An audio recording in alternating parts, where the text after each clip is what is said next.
This is WOCA, Ocala, Gainesville, The Villages, 1370 AM, 96.3 FM, The Source.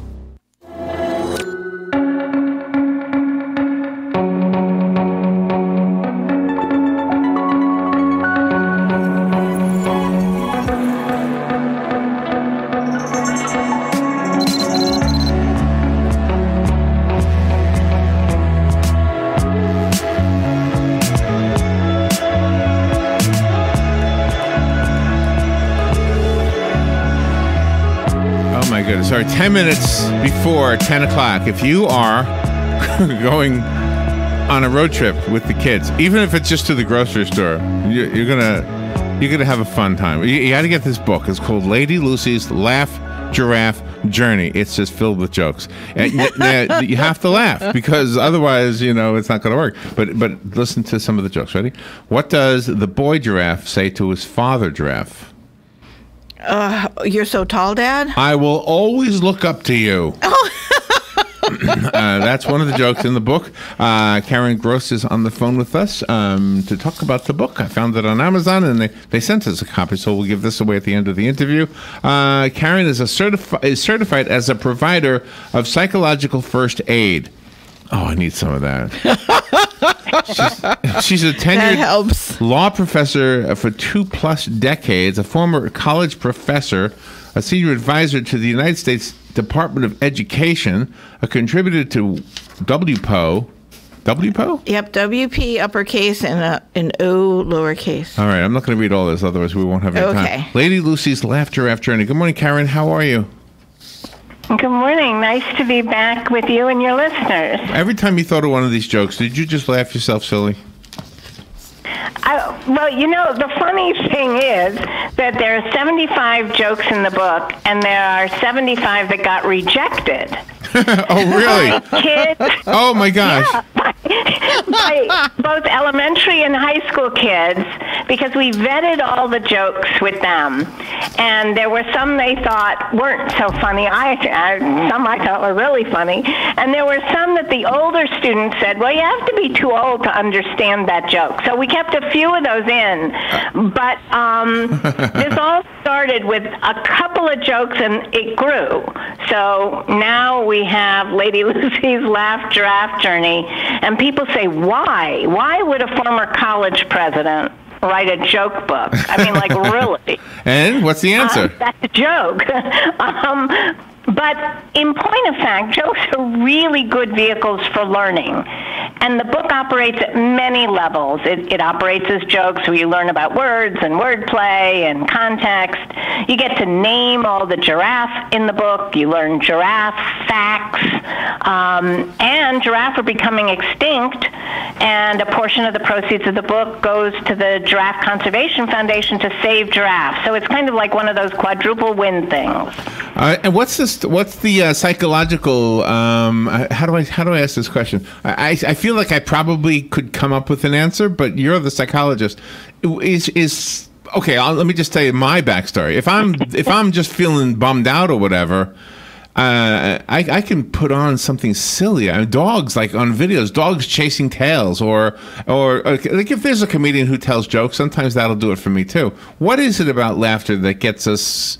That changes our mood? What is it about that? So laughter actually releases endorphins. And there are studies that show that if you laugh and learn in a fun way, you actually learn and remember more. So it isn't a joke that laughter, you can laugh to learn, which is the motto we use for this book.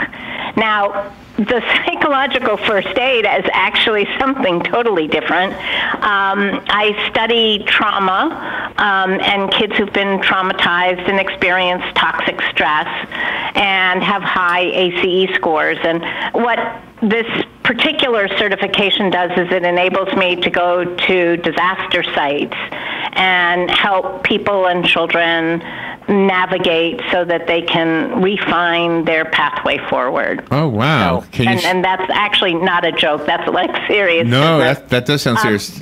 Can you share one of those stories with us? I mean, like, what kind of a site would you go to? Like an accident or something? So I recently, here's an example. I recently went and spoke to, after the shooting in Las Vegas, where the people at the concert were shot by the man who was in the hotel. Yeah. I went and spoke to educators the state of Nevada about how do you talk to children about what happened, and how do you deal with people who are actually there who come back to school, or how do you deal with people who lost or had a friend of a friend. And even if you weren't directly in Las Vegas, you were affected by the largest shooting. And so my job was to help educators deal with that trauma so they could go back to their schools and help both students and teachers alike. That's an example. That to me sounds like a harder job than heart surgery. Because not that heart surgery is easy, but if you asked me to perform surgery on somebody's heart, I'd probably kill them. But at least in my mind, I could figure out, well, wait a minute, what I have to do is cut this and sew that together, and it's going to be fixed, even though I'll probably ruin everything. But in your case, I wouldn't even know where to start. I guess that's what I mean by it's even harder than surgery. Well, I think it is difficult, but what's very interesting is that much of what you learn about what helps people overcome trauma, and by the way, it's in the news all the time. I know. That we have one natural disaster or human-made disaster or other political disaster all the time, which gets people way off balance. Is that the strategies are ones that can really help people. You will never forget trauma that you experience. What you can do is find a road forward. And so the idea is to help people. But this book is designed to help people learn, and that's important too. And one of the sad things that happens in a trauma, just as an aside here, is that we have disaster relief teams that go in, and most people know about those, but we don't have educators on disaster relief teams. That's a mistake. That's interesting. We need educators. Yeah. And one of the great things, since you're helping everyone with this book, especially the low-income schools and the low-income children, you're able to provide this book to them from the sale of some of the proceeds.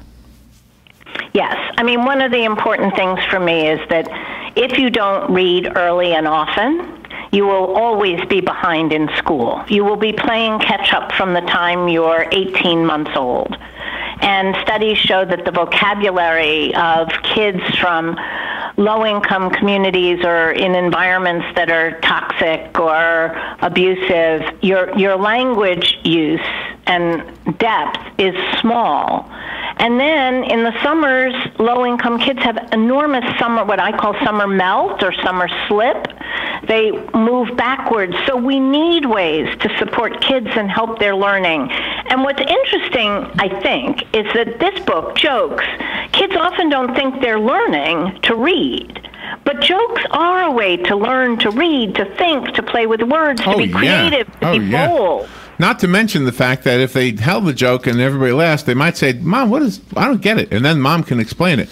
Here's one that'll get a conversation going. I love this joke, by the way.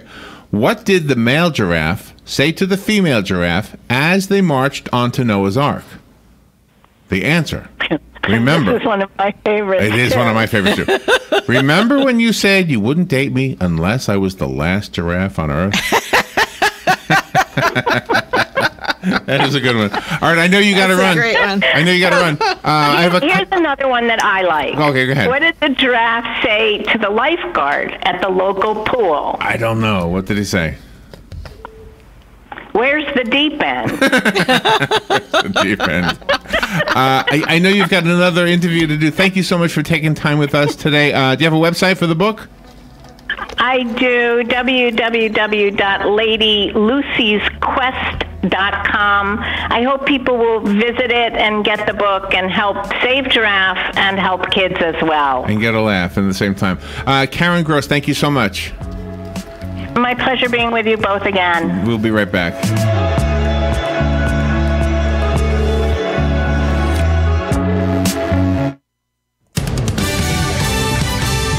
Fox News Radio, I'm Chris Foster. We're told there is no corroborating evidence of sexual assault claims against Supreme Court nominee Brett Kavanaugh in an FBI report that's now made available to senators.